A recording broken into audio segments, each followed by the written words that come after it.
Hey beautiful, this is my third in a series of videos that I'll be doing for hopefully the rest of 2017.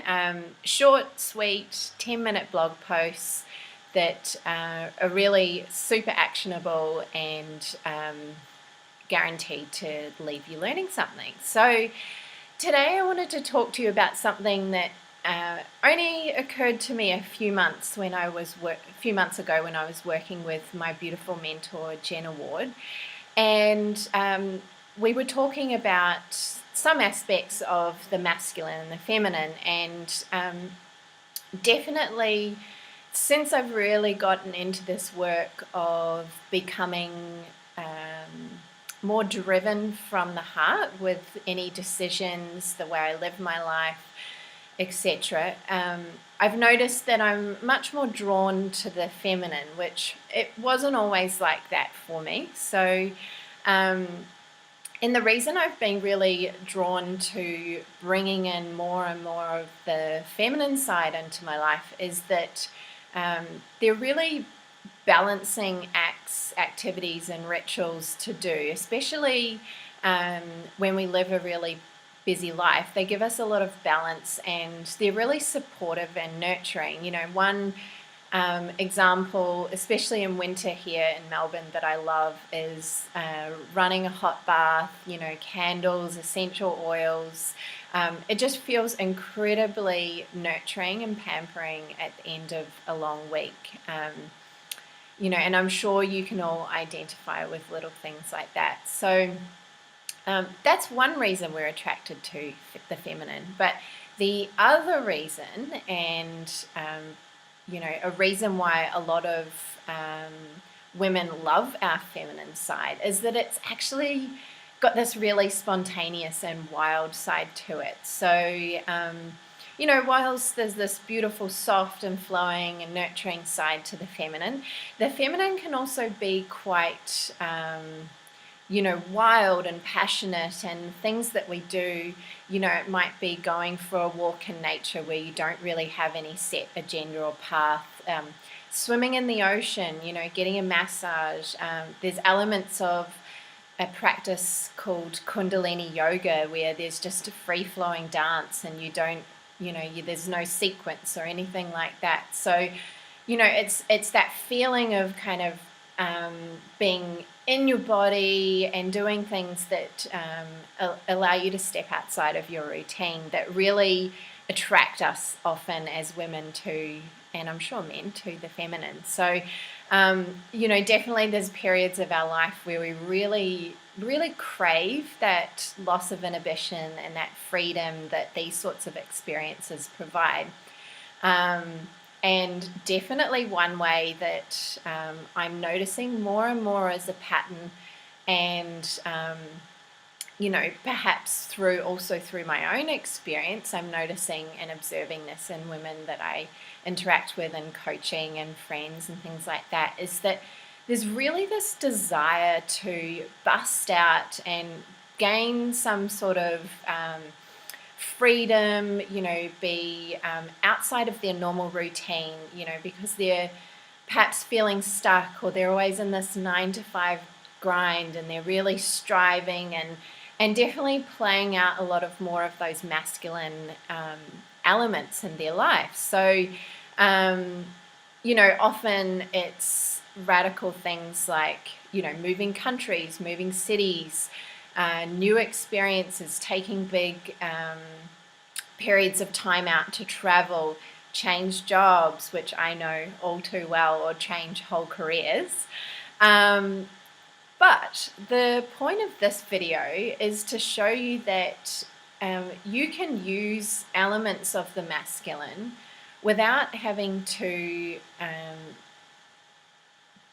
have one of those bust out moments in order to create change. That you can actually create beautiful, subtle change by using a few key elements of planning, routine, and structure, which we would normally associate with a very masculine way of being, and probably what we're all, at times in our life fighting against.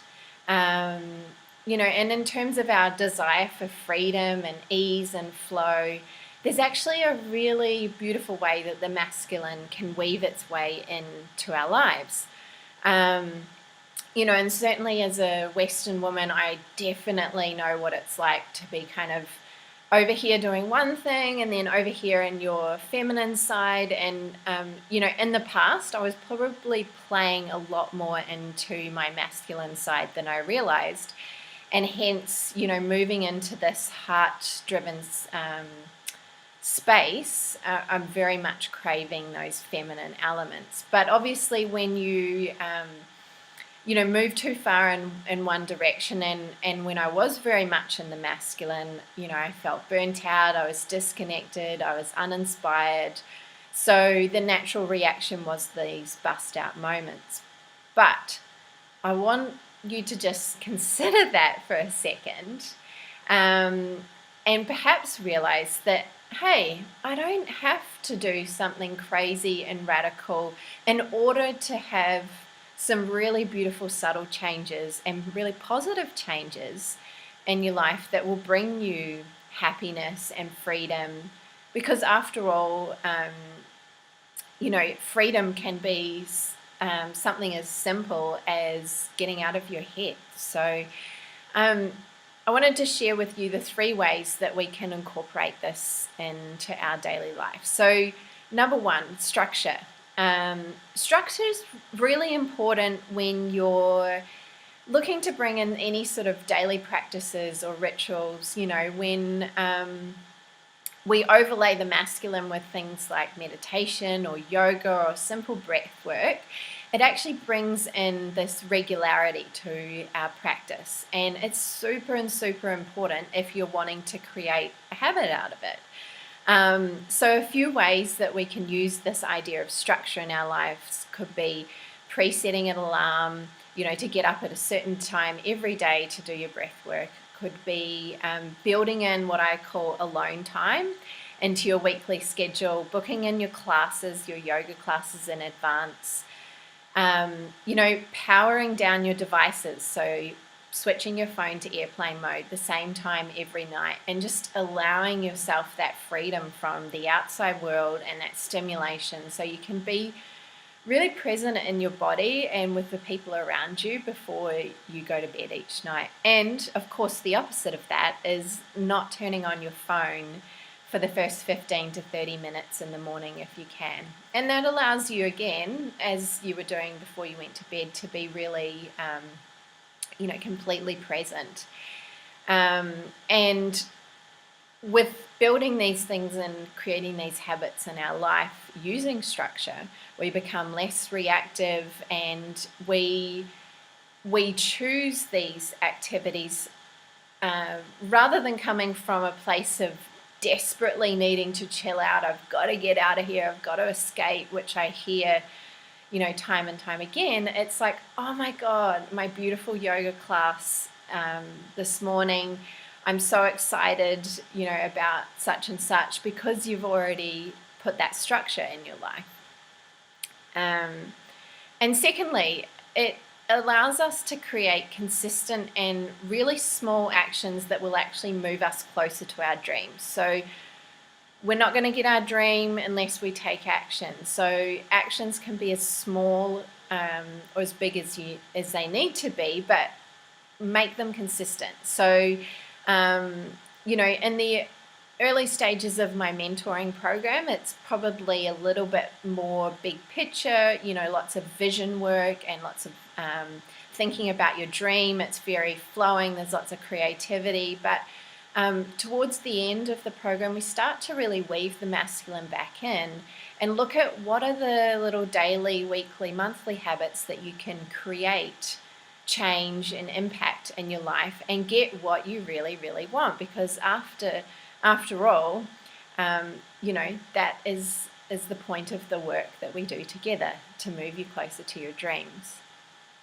And thirdly, we know that being in what you've probably heard a lot, flow state, and is actually dancing between both the masculine and the feminine. So If you feel like you're constantly back and forth between the two worlds, remember that having the qualities of both of these in your life, and especially as a woman, is actually really important for creating balance.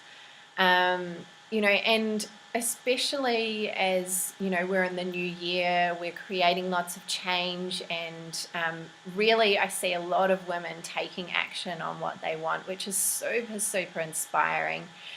But if you're going through a bit of a personal transition, then this structure is extremely helpful. It's extremely important. So at the end of the day, have a little think. Do I really need to bust out right now?